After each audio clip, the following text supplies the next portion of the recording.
기독교는 말씀의 종교입니다. 하나님께서는 말씀으로 세상을 창조하셨습니다. 또 말씀으로 사람을 부르십니다. 또 말씀으로 그 사람에게 새로운 사명을 맡기시고 또 파송해 주십니다. 하나님께서는 우리에게 여러 가지 경로를 통해서 말을 걸어오십니다. 우리의 삶의 환경을 통해서, 예배를 통해서, 가까운 지인들의 입술을 통해서, 또한 여러 가지 크고 작은 사건들을 통해서 우리에게 노크를 하시고 말을 걸어오시죠. 그 말씀하시는 의도는 사랑이고 또 위로고 소망이고 아름다운 하나님의 계획을 이루고자 하는 하나님의 특별한 그런 마음입니다. 오늘 하루 하나님께서 저와 여러분에게 말을 걸어오실 때 여러분 그 말씀을 잘 분별해서 들으실 수 있기를 바랍니다. 오늘 담겨진 하나님의 그 사랑의 마음들, 오늘 본문을 통해서 같이 살펴보도록 하겠습니다.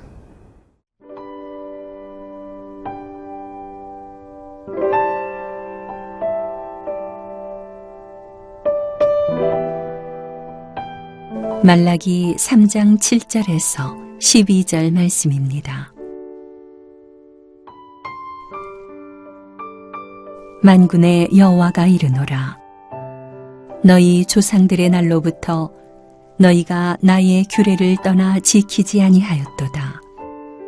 그런즉 내게로 돌아오라. 그리하면 나도 너희에게로 돌아가리라 하였더니 너희가 이르기를 우리가 어떻게 하여야 돌아가리이까 하는도다. 사람이 어찌 하나님의 것을 도둑질하겠느냐.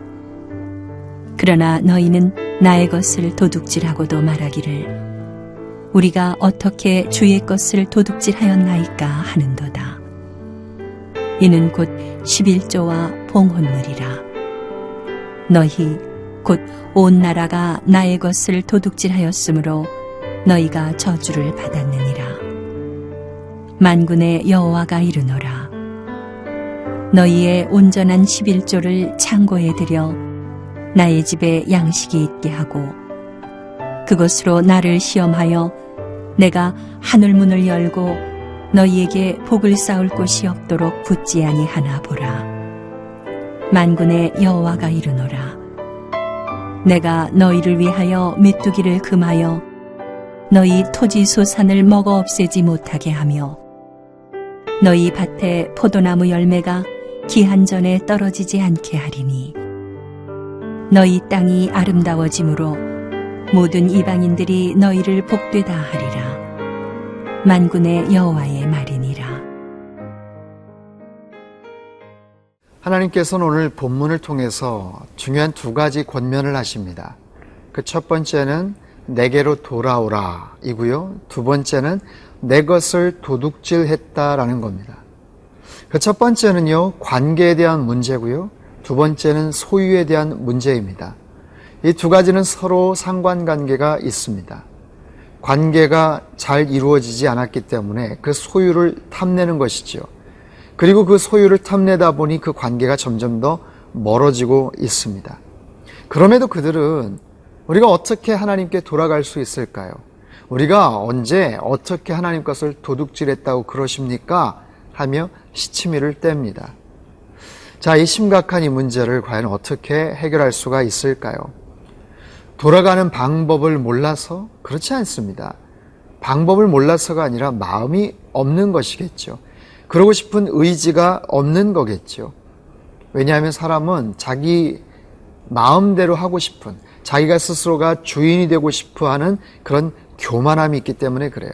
그리고 자기가 틀렸음을 웬만해서 잘 인정하고 싶어 하지 않는 그런 경향 때문에 그렇습니다. 하나님께서 신명기 30장 11절을 통해서 이렇게 말씀을 하세요. 내가 오늘 내게 명령한 이 명령은 내게 어려운 것도 아니요 먼 것도 아니라 하늘에 있는 것도 아니고 그리고 바다 밖에 있는 것도 아니라서 우리가 그것을 지키기 위해 뭐 하늘 위로 올라가야 되거나 아니면 바다를 건너가야 될 만큼 그렇게 힘든 것이 아니다라는 말씀이에요. 연이어서 14절에 이런 말씀을 하시죠. 오직 그 말씀이 내게 매우 가까워서 내 입에 있으며 내 마음에 있은즉 내가 이를 행할 수 있느니라.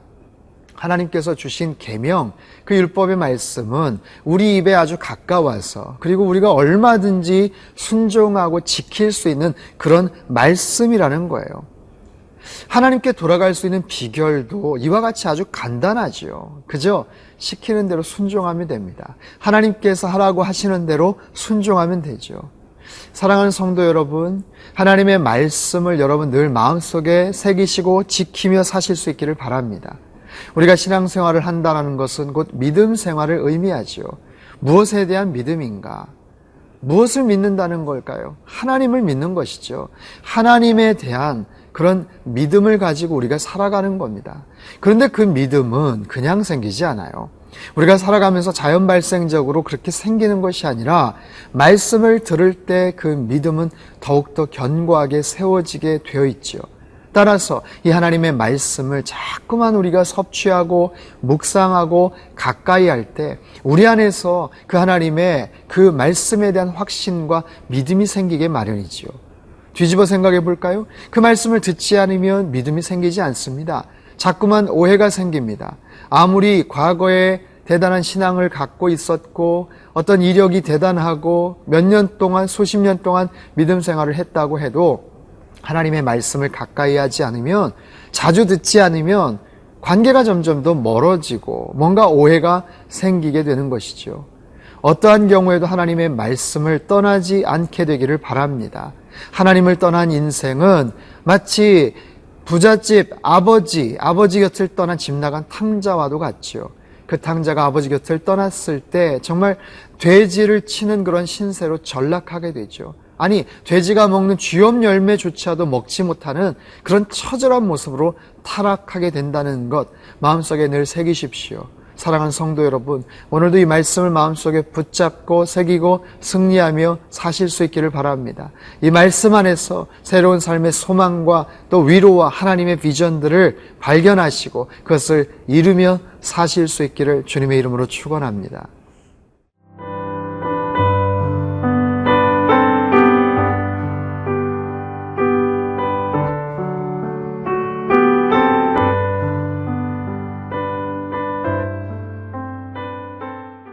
하나님께서는 또한 이스라엘 백성들이 당신의 것을 도둑질해갔다라고 말씀을 하세요. 9절 말씀입니다. 너희 곧 온 나라가 나의 것을 도둑질하였으므로 너희가 저주를 받았느니라. 나의 것을 도둑질해갔다. 그 하나님의 것이 무엇이냐면 8절에 보니까 11조와 봉헌물이다 라고 딱 집어서 말씀을 하십니다. 원래 11조라는 것은 우리의 소득의 10분의 1을 하나님 앞에 드리는 행위이죠.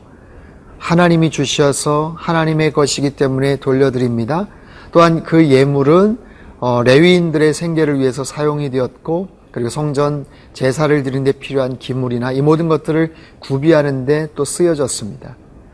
근데 사실 10분의 1만이 하나님의 것이겠습니까? 10분의 10, 사실 전체가 다 하나님의 것이죠. 하나님께서 나에게 주셨기 때문에 나에게 얻게 된 것이고 그것에 대한 감사의 표시 그리고 분명한 어떤 소유권을 하나님 앞에 고백하는 그런 행위죠.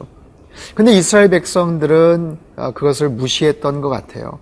여러 가지 이유도 있었겠지만 하나님 앞에 굳이 드린다고 해도 흠이 있거나 아니면 정말 자격이 안 되는 먹을 수 없는 것들 그리고 그런 것들을 드림으로 인해서 하나님의 마음이 어떠실지도 생각지도 않았고 그것이 하나님 것을 도둑질해간다라고 생각조차도 하지 못했던 것 같습니다. 사랑하는 성도 여러분, 이 11조에 담겨져 있는 영적 교훈은요, 그것이 그냥 하나님의 것을 하나님 앞에 올려드립니다라는 믿음의 고백뿐만 아니라 이것을 통해서 정말 물질의 복을 받을 수 있는 놀라운 영적 기회가 있다라는 또 다른 의미가 있어요. 하나님께서 11조에 대해서 말씀하신 아주 유명한 구절이 10절에 소개가 되죠. 10절 말씀입니다. 만군의 여호와가 이르노라 너의 온전한 11조를 창고에 들여 나의 집에 양식이 있게 하고 그것으로 나를 시험하여 내가 하늘 문을 열고 너에게 복을 쌓을 곳이 없도록 붙지 아니하나 보라. 여러분, 성경에서 어떠한 경우에도요 하나님을 시험하라, 시험해보라 이런 구절이 없습니다. 하나님을 시험하면 안 되죠. 근데 유일하게 오늘 본문의 이 부분만큼은 한번 테스트해보라는 거예요.